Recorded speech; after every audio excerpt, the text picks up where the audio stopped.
Alright, mga kamandirigma, isa pong mapagpalang araw ang aming handog sa inyong lahat.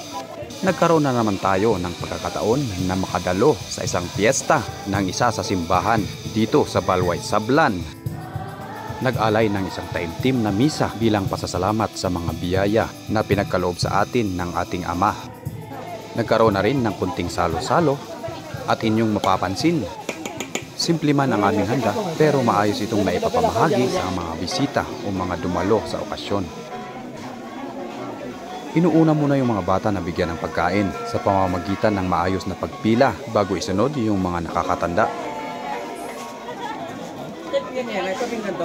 Pero ano-ano nga ba yung mga pagkain na karaniwang hinahanda dito sa aming lugar?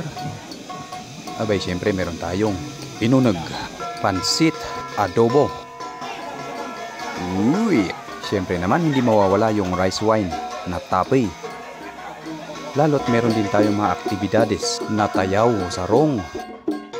Isang katutubong sayaw ng mga tribong Ibaloy, unang mga igurot dito sa Highland. At siyempre naman, bawat dumalo ay siguradong mapapaindak sa mga tunog ng gangsa at sulibaw. At hanggang sa muli mga kamandirigma, naway hindi kayo magsasawang suportahan pa yung mga susunod nating mga videos. Ang simpleng pag-like, comment, and follow sa ating channel ay malaking bagay na upang tayo'y ganahan gumawa pa ng ganitong mga videos.